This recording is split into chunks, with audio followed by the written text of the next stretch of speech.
Silencieux dans sa souffrance. Il faut évidemment des gardes-chourmes. Il faut des gardiens de camp parfois. Des gardes-chourmes, c'est-à-dire l'Empire américain et ses affidés, ses sous-traitants européens et ailleurs. Il faut des docteurs Diafoirius, des docteurs Folamour, qui prescrivent des ordonnances qu'évidemment les Africains ne savent jamais lire et ne respectent jamais. Des ordonnances, soi-disant potions magiques, qui se révèlent rapidement des poisons qu'on distille à merveille, poisons chinois, et d'ailleurs peut-être que demain, les Chinois vont s'y mettre et le mal sera alors absolu. C'est dire si, me semble-t-il, il n'y a guère de difficulté pour que votre cour déclare coupable la Banque mondiale et les autres, ses complices, l'association de malfaiteurs. Il n'y a guère de difficulté parce que le bilan est évidemment effrayant. Les chiffres sont meurtriers et les statistiques assassines. Il suffit d'adosser et de se souvenir que pendant la période de 20 ans écoulée, où les premiers plans d'ajustement structurel, et on va le voir rapidement, des plans de destruction, d'appauvrissement structurel se sont mis en place, à côté, les statistiques parlent et sont éloquentes sur la tragédie qui se déroule devant nous. Le taux moyen d'espérance de vie a tragiquement baissé, 46 ans aujourd'hui, qu'on ne cesse de manipuler le sida cyniquement pour oublier que par ailleurs, ce taux de mortalité, s'il augmente, il est lié évidemment à la baisse importante, significative du revenu par tête d'habitant en Afrique. Bref, la messe est dite. La messe est dite. Les plans d'ajustement structurel ont globalement échoué. Ces 50 millions d'enfants africains dont la mort est programmée pour les 5 prochaines années. Ces 3 millions de morts de paludisme qui sont programmés pour l'année prochaine. Et on va dire, face à ces chiffres meurtriers, que la Banque mondiale et les autres ont sans doute triomphé. On ne peut pas le dire. Et on ne le dira pas. Et on le dira d'autant moins que les plans d'ajustement structurel, de toute évidence, ont mis l'Afrique dans un cercle vicieux, mais aussi un cercle absurde. Et ce cercle vicieux, il a commencé, vous le savez, la Cour l'a parfaitement compris, par la dette. La dette qui est comme une pierre au cou de l'Afrique. La dette qui est comme le signe de l'allégeance de l'esclave à son maître. La dette dont les chiffres parlent d'eux-mêmes. 220 milliards de dollars en 2003. La dette dont on sait par les dernières statistiques, Monsieur le Président, Madame de la Cour, que si 4 $ par tête d'habitant ont été remboursés, 4 $ restent encore à payer. Et que de toute évidence, cette dette, elle a mis à genoux et elle met à genoux l'Afrique parce qu'elle lui vole sa souveraineté financière et son indépendance économique. Elle a mis à genoux l'Afrique parce qu'elle a démantelé sa fonction publique. Elle a mis à genoux l'Afrique parce qu'elle a obligé l'Afrique à brader ses services publics au mieux des intérêts des prédateurs financiers. Elle a mis à genoux l'Afrique parce qu'elle a mis par terre certains de ses hôpitaux publics. Elle a mis à genoux l'Afrique parce qu'elle a privatisé l'école par la faiblesse des revenus conférés aux fonctionnaires publics. Elle a mis à genoux l'Afrique et l'Afrique devient ainsi le miroir sinistre de ce que le monde est en train d'écrire, c'est-à-dire un monde privatisé. Et dans ce monde qui se privatise devant nous, la Banque mondiale, qui devrait être la banque de l'humanité, est devenue la banque de l'inhumanité. Cette Banque mondiale est devenue la banque de l'inhumanité parce qu'elle est devenue le cheval de Troie du capitalisme financier. Alors évidemment, on nous dira que la corruption est partagée entre les Africains et les Européens. Mais va-t-on dire tout à l'heure de l'autre côté de la barre que les Africains ont inventé la corruption? Va-t-on dire qu'il y a un chromosome de la corruption en Afrique? Va-t-on oublier que les corrupteurs viennent des pays riches et jamais des pays pauvres? Va-t-on oublier que les pays du G8 nous condamnent de mettre à genoux l'Afrique et la Banque mondiale brocarde ensuite l'Afrique en les menaçant de suspendre toute aide publique parce qu'ils sont devenus les pays les plus corrompus de la planète? La boucle est ainsi bouclée. On confond la cause et la conséquence. Le meurtre ici se dédouble avec sa facette sinistre, le cynisme de la Banque mondiale. Alors, loin de nous l'idée, Monsieur le Président, Madame, Monsieur, de prétendre que la Banque mondiale, comme le dieu Moloch, se nourrit des enfants africains. Loin de nous l'idée de dire que la Banque mondiale déteste le potable et le rail public. Évidemment que la Banque mondiale n'est pas animée par un instinct de meurtre. Mais la Banque mondiale est simplement la pierre cardinale, le centre de gravité de ce capitalisme qui a perdu la tête parce qu'il est devenu un capitalisme financier, un capitalisme prédateur, c'est-à-dire un capitalisme qui ignore l'intérêt général pour organiser ce qu'il souhaite par-dessus tout, fabriquer des profits à perpétuité. Car la Banque mondiale cherche évidemment de temps à autre à s'humaniser. Et je vais donner un exemple de l'humanisation formidable de la Banque mondiale. Qui a dit il y a quelques jours à Paris, avec des larmes de crocodile, chaque semaine, 200 000 enfants malades de moins de 5 ans meurent dans le monde en voie de développement. C'est Paul Wolfowitz qui l'a dit. Vous savez, Paul Wolfowitz, celui qui a conceptualisé la guerre en Irak, dont le coût est supérieur au coût qu'il faudrait mettre pour organiser de l'eau potable dans toute l'Afrique et sauver tous les malades du sida en leur offrant à tous des génériques.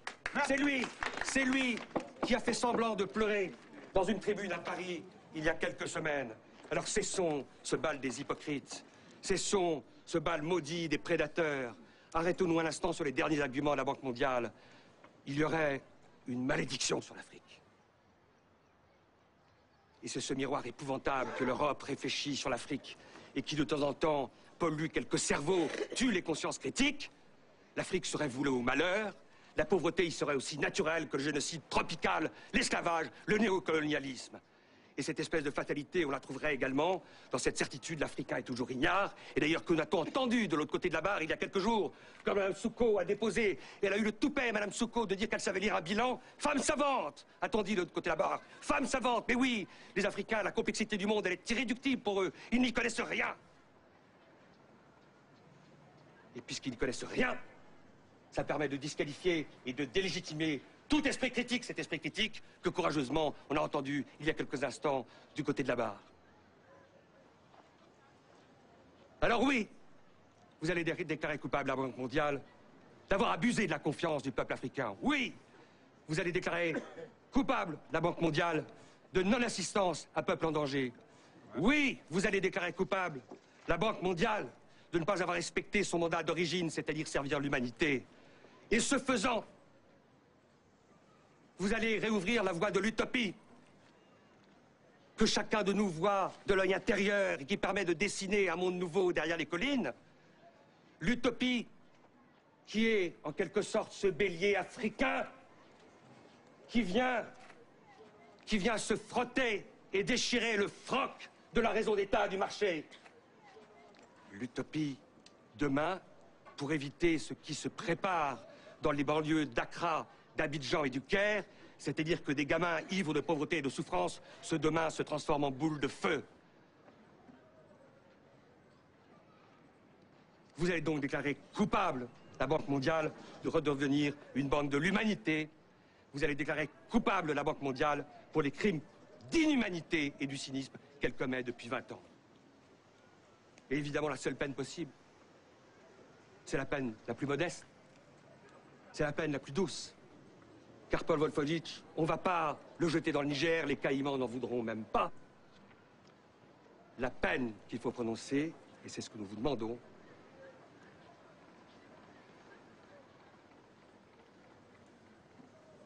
c'est des travaux d'intérêt général pour l'humanité à perpétuité.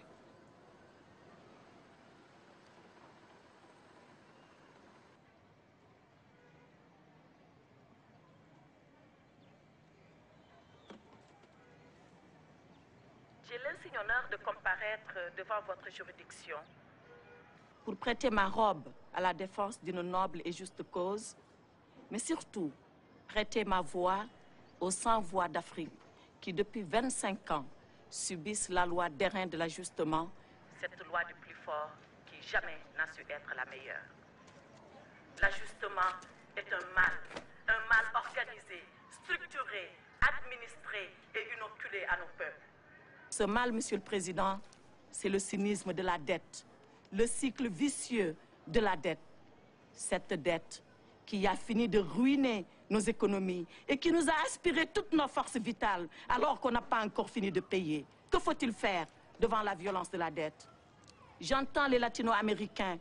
Ils nous ont dit, Monsieur le Président, la deuda es impagable. La dette est tout simplement impayable. Oui, Monsieur le Président.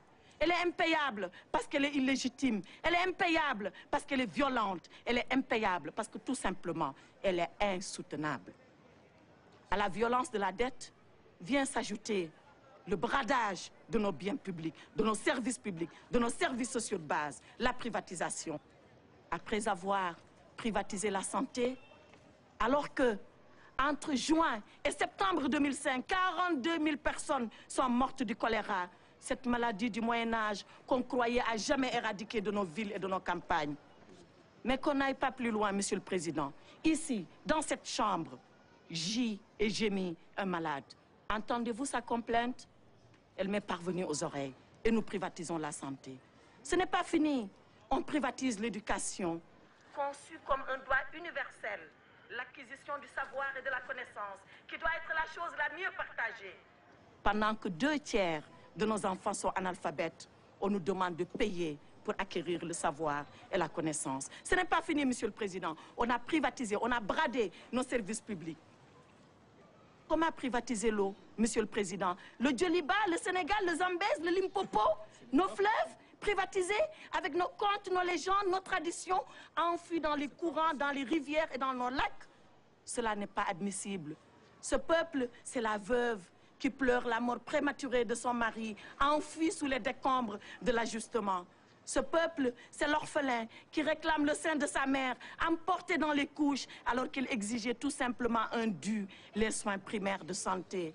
Ce peuple, Monsieur le Président, c'est le père de famille, ce compressé du rail, ces messieurs que vous avez entendus, ces dames qui vous ont supplié à votre barre.